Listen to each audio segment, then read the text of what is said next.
Now, what are the palpable changes that we see in our life when we do proper meditation?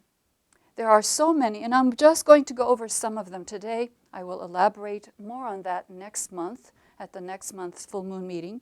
And what I see immediately is increased joy in people.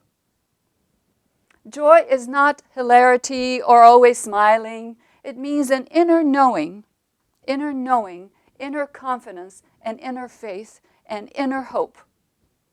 Do you see that? You know that life is going to go sequentially through its many steps, through its karmic liabilities.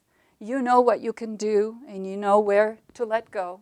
It's an inner knowing that keeps you going no matter what happens in life. It is one of the most beautiful states that you can try to find for yourself, that sense of inner joy. It doesn't leave you no matter what happens in your life. It is not conditioned, but life's circumstances. I love it. If you know joyful people, as I see you smiling, all of you at me, one of you knows somebody joyful around you, right? It is really a wonderful thing to behold because a joyful person is positively infectious. A joyful person can come into a room and uplift the room. The same way a sad person can come in and pull everybody down. So you see, we make choices consciously when we strive and build the bodies that will hold those energies. Okay, keep that in your mind. I'll come to that later. What else do we see? We see increased health, physical health, emotional health, mental health. We see that with spiritual striving and meditation. We see balance. Balance. Life has its unexpectedness, and we learn how to meet the unexpected events in life. You don't know what's around the corner, good, bad, and indifferent. So when you are equipped with a conscious, living, psychic energy inside of you, you'll be able to deal with things even if it's a really bad curveball hit at you. You'll be able to deal with it. And life will give us many, many, many unexpected things at any given moment. Whatever is up is going to come down. Whatever is down is going to go up. So that inner knowing helps you stay serene and balanced in all trying circumstances. In the history of our nation right now and the history of humanity right now, the conditions demand that conscious people try to find ways to keep their serenity and their balance. And that means it starts with me and you right here. Don't buy into the pain and the misery and the anxiety that is spread everywhere. Keep your balance through your spiritual striving. That is what is going to get you through to the next point in your evolution. It's good for us to go through these things. Another thing that I see is when people meditate and strive spiritually day after day, year after year, is they have a sense of usefulness, a sense of purpose, a sense of belonging. There's nothing worse in life than feeling disconnected, like you don't matter, that your talents are not worthwhile, that nobody cares. When you meditate and strive and plug into your psychic energy, your water of life, you have that self-confidence. That is so important.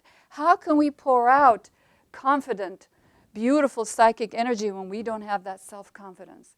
So I want all of us here and everyone listening to build your inner confidence of who you are.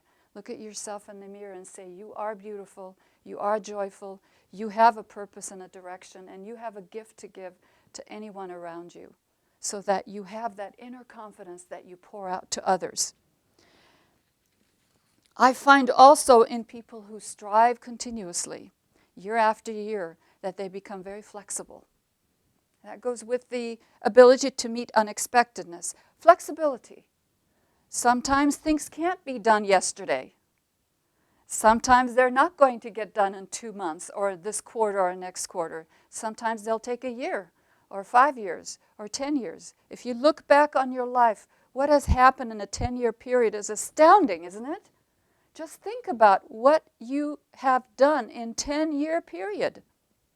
I'm sure you are in a better place now than you were 10 years ago, 20 years ago. Imagine if you keep that striving at whatever level that you can, where you will be in another 5 years, 10 years, 20 years. What about next lifetime?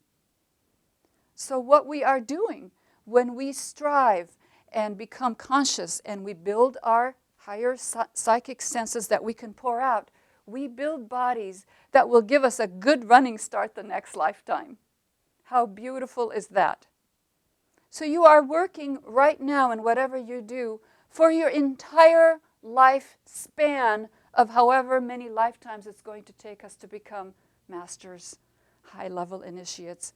And we don't stop even then, because we have so much as human beings to do. Remember the labors of Hercules. At the end, he becomes a star in the heavens. Imagine how long that takes. Okay? So we see then tangible, palpable results when we strive. That little 5-minute meditation that you do every day is worth its weight in gold. It's worth it. Even 1 minute of relaxation, breathing and relaxing, reading about something and uplifting yourself is worth it. Don't underestimate even 1 minute of spiritual work every day, okay? Don't think that the only way you are going to achieve this level of consciousness is by hours and hours and hours of meditation. It doesn't happen overnight. In order to have a complete 24/7 life of meditation takes work. Eventually, we will be walking, talking initiates who are completely conscious at all times. Isn't that beautiful? What an image that is. It starts with 1 minute at a time. Okay? So I like the forgiving, step-by-step approach to the teaching. I don't prescribe to all or nothing mentality. It is not zero-sum for me. It is step-by-step. I like that, and I know as human beings, I slide back a lot. I go forward a little bit. I slide back and go forward. We all do that until a time comes when our bodies are built and they hold that energy.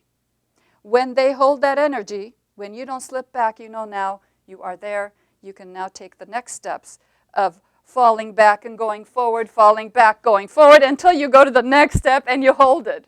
Do you see? It is really a battle, isn't it?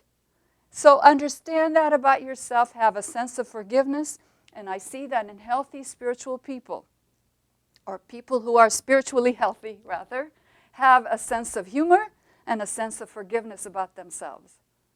Okay? I like that, and I need always to emphasize that for myself because I'm a very disciplined kind of a person. I can be hard on myself. And so I'm saying that to myself as much as I am saying it to you, is to take it step by step. Know that you will fall back. Know that you will go forward. But at the end of the day, you have made progress. Okay? So remember that. This is Gita Saraydarian, and I would like to thank you for your interest in this video lecture. We have books, booklets, and spiritual study courses on this very topic. Please visit us at tsgfoundation.org for more information on all TSG Foundation products and services. Thank you.